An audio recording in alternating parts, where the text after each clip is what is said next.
Have you ever walked into a room and felt the atmosphere shift, even though no one said a word?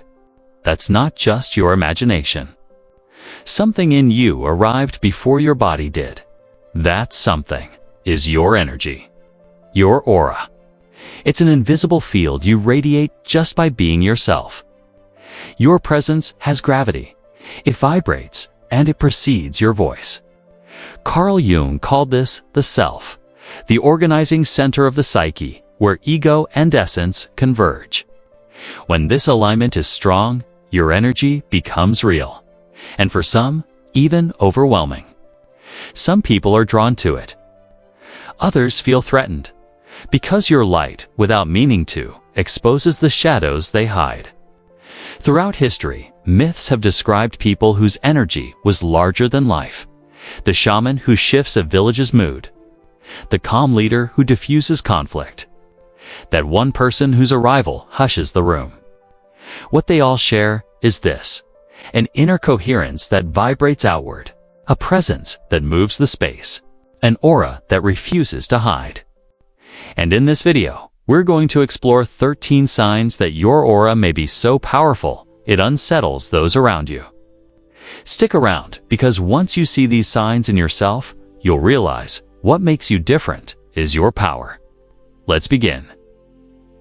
1. Your presence is unforgettable. Some people disappear the moment they leave. Others stay with you, even if they said little. That's not about appearances. It's about frequency. People feel something when you enter a room. They may not know what it is, but they feel it. It's the density of your energy, the alignment between your inner truth and your outer presence. Your psyche enters first. The body follows. Carl Jung said the psyche transcends the body. We are more than flesh. We are presence, sculpted by our stories, shaped by our truths. The more authentic you become, the more distinct your energy. And that kind of energy doesn't fade. It's a quiet power, a silent magnetism. People remember how they felt around you, even when they forget your name. 2. People feel either expanded or threatened around you. Your presence isn't neutral. It activates. It amplifies. It exposes. Sometimes it stirs what others have locked away. Not by what you say, but simply by being there. Jung said, "Each of us carries a shadow. It's everything we had to suppress to be accepted. And when you show up, whole and unfiltered, the shadow feels threatened. Not because you're wrong, but because you represent what others have denied. Your authenticity shines a light. And wherever there is light, shadow is revealed. So some project onto you what they can't yet face in themselves. Desires they buried, pain they never processed. You become a mirror. And not everyone is ready to look. But others are. And to them, you become a catalyst. You unlock something. You awaken courage, depth, connection. Because your energy is expansive. It doesn't change based on who receives it. It simply reveals where they are. 3. Animals, children, and nature respond to you instinctively. The aura isn't just psychological, it's primal. Animals don't read words. They read energy. They pick up on what lies beneath: intention, presence, coherence. If your aura is balanced, animals feel safe around you. They approach without fear, because they sense not your mood, but your frequency. Children, too, recognize it. They don't filter with logic. They feel with their bodies. A grounded aura calms them. An incoherent one agitates them. Nature itself, the wind, the forest, the silence, seems to respond to you. Because your energy speaks in the language of the living unconscious, it doesn't explain. It just is, and the natural world listens. You intimidate without trying. You don't have to speak loudly or act tough. You walk in with calm eyes and a peaceful heart. and still people react. Defenses go up. Smiles turn stiff. Voices tighten. It's not your fault. It's your realness. Jung called it the persona, the mask we wear to be accepted. When someone's trapped in that mask, your authenticity feels like pressure. You're not playing a role, and that makes their role harder to maintain. They project. They misunderstand. They call you cold or arrogant, when all you're doing is being. Your coherence challenges their performance. But don't tone yourself down. You weren't made to be smaller, so others feel bigger. You weren't made to dim, so others don't squint. You intimidate not because you threaten. You intimidate because you reveal. 5. You shift the energy in the room. You don't mean to. You don't even notice it sometimes. But when you enter, something changes. People straighten up. Some go silent. Others glance your way and can't explain why. It's not control. It's field energy. Healer Barbara Brennan says the aura extends far beyond the body. It carries subtle data about who you are, what you feel, and what you've lived. When your field is aligned and stable, it reorders the space. Not through force, but through resonance. Jung called this symbolic presence, the energetic vibration of a soul that stirs the unconscious of others. You carry archetypes, truths, vibrations, and even when you say nothing, the room responds. 6. Your intuition reads people without trying. You just know. When a place feels wrong, when someone's smile hides tension, when the vibe is off, even if no one says a word. It's not magic. It's sensitivity. Your aura is like a finely tuned antenna. Jung believed the unconscious speaks in symbols and sensations. And intuition is the self's way of pointing, not explaining. You read the room before your mind catches up. And even when you doubt it, deep down, you already know. This perception can be overwhelming. You don't always want to feel so much. But you do? Because you see vibrationally. That's not a weakness. That's awakened perception. 7. Small talk drains you. You've tried. Smiled. Nodded. But something inside you shrinks during surface-level conversations. Your aura isn't built for the shallow end. You sense when words are just filling space. Your chest tightens. Your energy drops.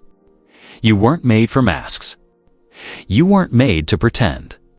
Your presence demands presence, and that alone filters the room. You may speak less, but when you do, it's real. You might have fewer conversations, but they'll mean more. Loneliness becomes less of an absence and more of a filter. 8. You attract projections of other shadows. The more whole you become, the more shadows you trigger. You don't say much. You don't try to provoke. But suddenly, people react. With admiration, with distance, or with criticism. Jung's shadow theory explains it. We reject parts of ourselves to be accepted. When you show up as whole, it disrupts that denial. Your aura reflects what others can't yet face. So they project, not because of who you are, but because of what you represent. Your job is not to fight it. Your job is to stay grounded in what's truly yours. Being projected on isn't a punishment. It's a sign you're visible, and everything visible casts a shadow. 9. Your silence speaks volumes.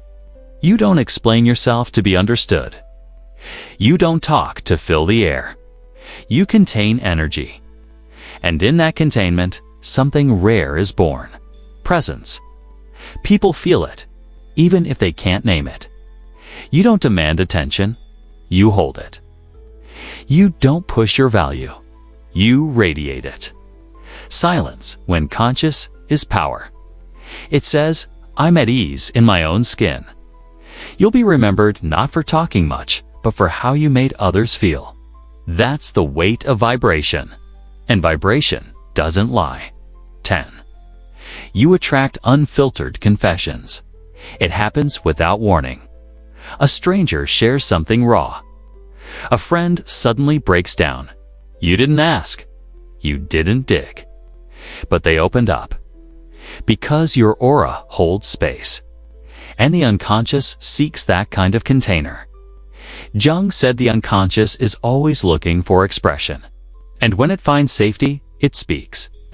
Your energy welcomes, not with judgment, but presence. You listen with your whole body. You don't fix. You witness. And these days, that's rare medicine. 11. Your freedom irritates the inauthentic. You don't have to rebel out loud. Just living freely disturbs the system.